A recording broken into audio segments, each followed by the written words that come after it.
Well, I've almost lost my life several times. What I mean by that is losing oneself, identity of oneself, is one way to lose your life. And another way is by physical harm and actually someone hurting you. Now, I'm not sitting here saying that the things that happened to me in my life or the way I handle those things are good for anyone. I'm not passing judgment on anyone, and I'm not telling anybody to follow my path. All I'm saying and presenting here is a story of a man that lived through some pretty difficult times.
Uh, 1946 is when I was born in a small town. I lived in Sulphur, Louisiana. My father worked in a refinery. And this is just right after World War II. And I had an older brother. He was 3 years older than I was. So we were kind of sidekicks, kind of hung together. But my first recollection of life, I was probably 2, 3 years of age, and I was walking towards my parents' bedroom because I had been startled. They had been arguing. And I stepped on the furnace, floor furnace. Back in those days, they had gas-burning floor furnaces, and burnt the bottom of my foot. And my dad came out and held me in his arms and said, "It's going to be okay. You know, you just burned your foot." That government woman, no wife of mine, is gonna dress like that. My parents fought every single day, every day. From the time I can remember, from 2, 3 years of age. You never knew if a plate was gonna fly across the room or something was gonna happen. And my brother and I would lay in bed at night just shaking because we were both kind of afraid of what was gonna happen. We feared more for, I think, our parents because we saw that they were not happy.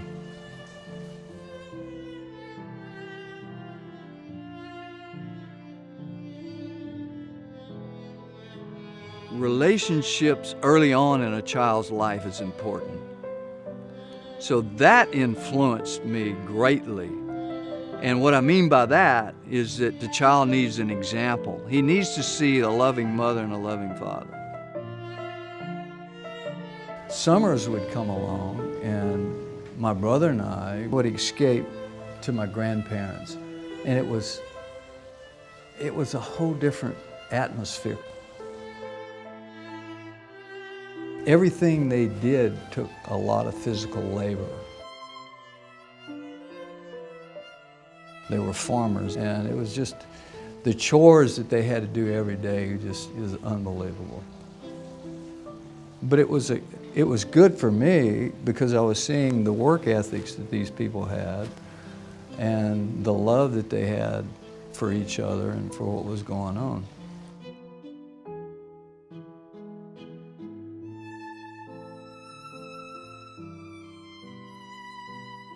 My greatest spiritual influence in life was my grandmother. My grandmother was a Sunday school teacher, sang in the choir, walked to church every Sunday, never missed, and I learned from her. My grandmother was probably my biggest reason why I had such strong beliefs.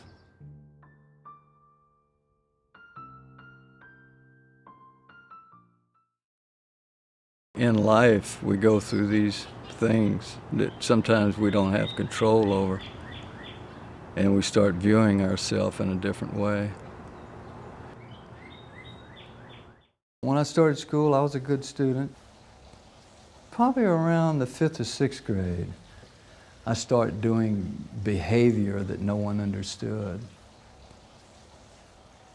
At about 11 or 12 years old, you know, and I hate to talk about this, but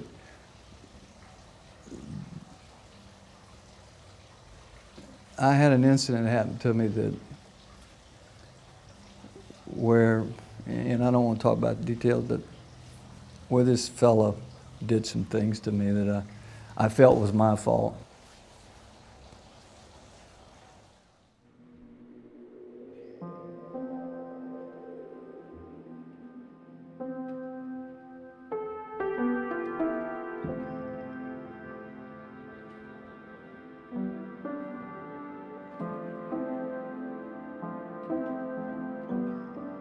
It altered me in a way that I didn't understand. I tried to hide what had happened.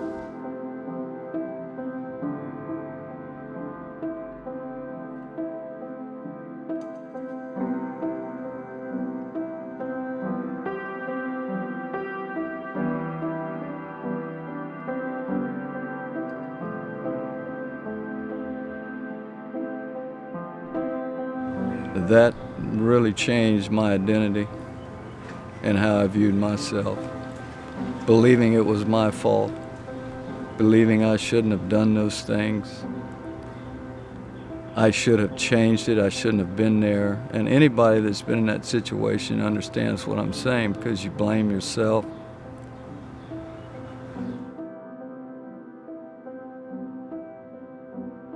So I started flunking in school. I repeated the 9th grade for 3 times. Stealing, I got caught stealing. Doing things that I knew not to do. I think the insecurities became so great, and the negativity around me, the way I saw myself and the way I viewed myself,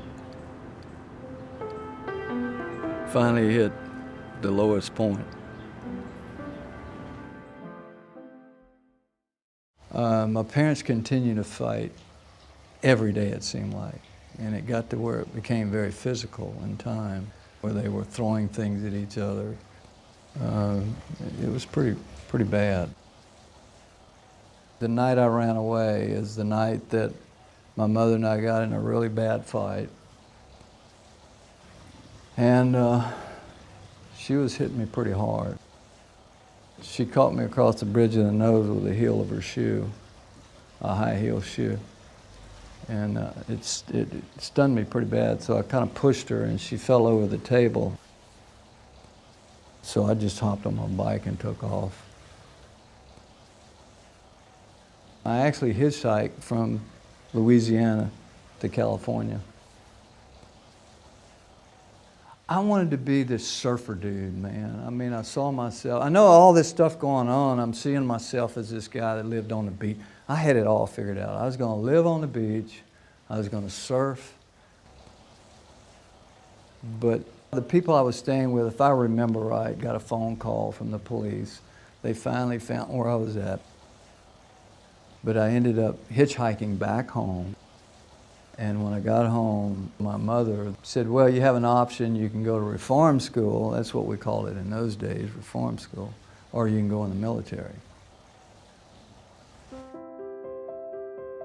When I was stationed at one of my duty stations, I was a part of the rescue team. So when the jets would come in and if they had any trouble, we would put the fire out and get the pilot out of the plane.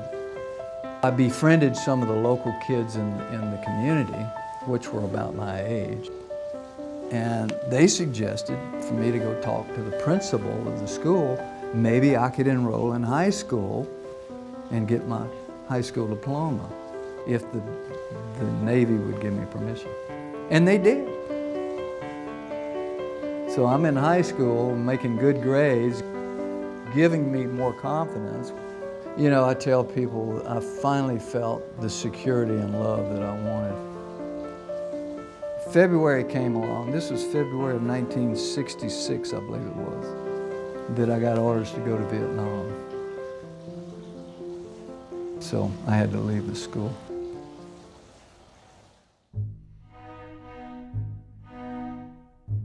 I was stationed on USS Enterprise, which was a big aircraft carrier. And I'm looking at this enormous ship. I'm going, where do I go? What do I do?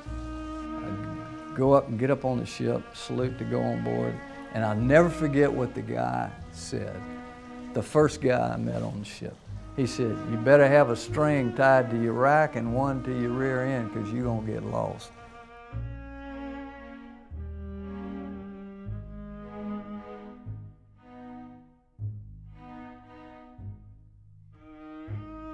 We flew probably over 100 bomb sorties a day into North Vietnam.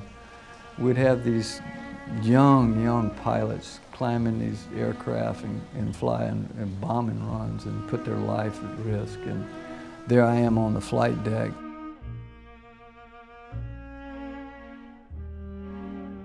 I had an incident, plane turned on me, and you're taught to get out of the way of the exhaust of the jet. And I felt the heat and the pressure or the strong exhaust coming from the aircraft, and I thought I was going to get blown over the side. And it scared me to the point that I broke down in tears, and I just kind of froze after that. And today that bothers me still because I chickened out.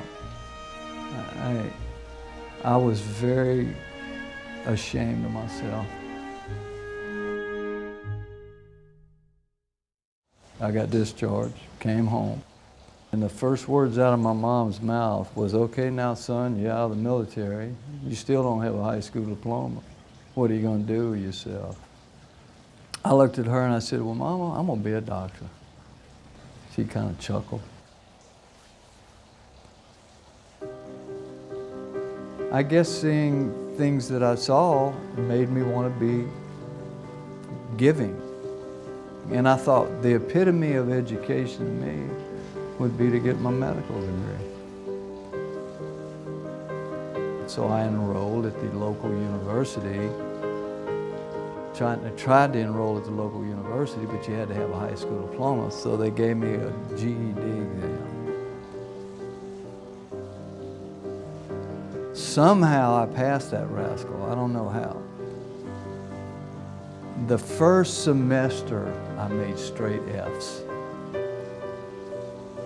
But I met a young lady, my first wife, who had a big influence on me academically. She was working on her master's in physics. Very intelligent girl.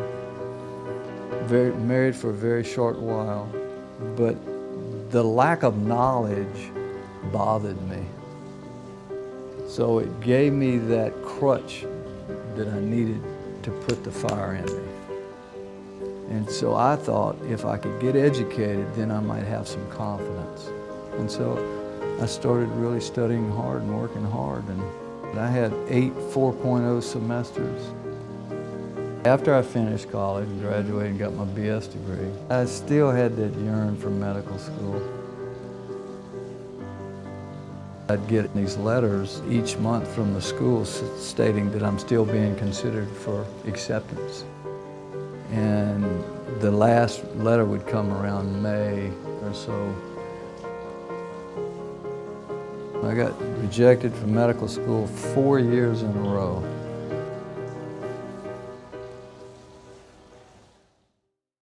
It's an interesting thing, the way I got into dental school. I met a lady that was a friend of my mother's, and she was going to a function where the governor of the state was going to be there. So I sat down and wrote a handwritten letter and included my transcript in the letter. And I said, please ask him to read that letter. And he did. I got accepted to dental school within about 2 weeks. While I was there, I got a health profession scholarship through the Navy, which I was very proud of. Graduate from dental school, go back in the Navy, commissioned an ensign, stayed in the Navy, served that tour, and I received retirement papers from them in May of '90, and I retired from the Naval Reserves. You know, for a long time, people that made such an impact in my life were the ones that probably hurt me the most. And yes, I probably did have anger for those people for a while, but you know what? That's what shaped me who I am today.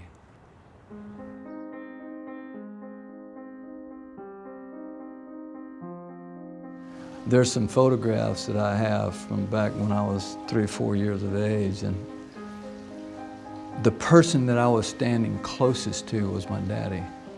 I always had my arm around his neck. For some reason, I gravitated towards him more than my mother. And I think I needed that contact from my mom more than I realized. And as I aged and got older, I finally realized that I missed that time. I missed that. This is really hard for me. It was a hard time. Mama got sick.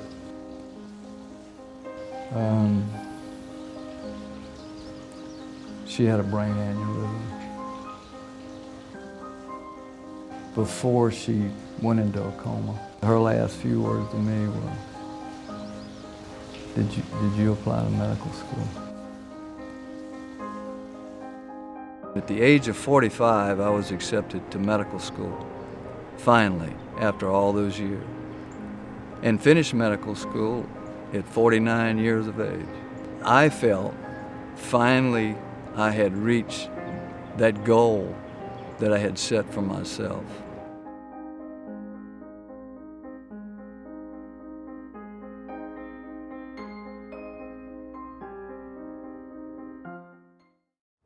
When I was 60 years of age, I got in a bad auto accident and broke my neck in 3 places. I broke C2, 3, and 4, and that's the cervical vertebra. That's at the base of the skull. People that sustain those kind of fractures are on a ventilator for the rest of their life. The words out of the neurosurgeon's mouth is, I'm one lucky SOB, because I should be on a ventilator.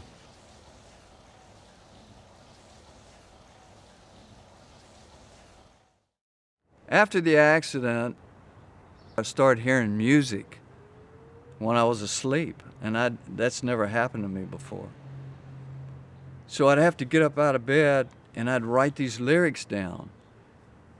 And I pulled out my old guitar, which I hadn't played in many years, and just started strumming some chords, and I started writing music. And for some reason, it was something that I had to get out of me. Mr. and Mrs. Redbird sitting up in a tree. All these years of things that had gone on in my life, it started coming out as music. What a great way to cleanse myself, to allow this stuff to come out.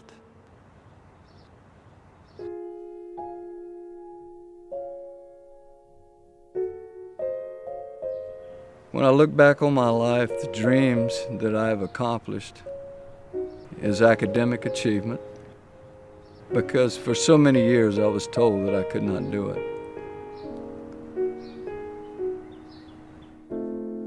The experiences that I had, yeah, they were setbacks at a time, but what else do we have if you give up?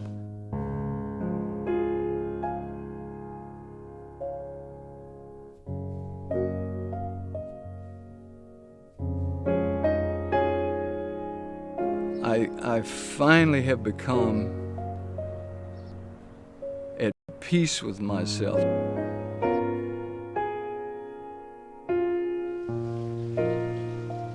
My greatest success in life is finally realizing that it's okay to be me.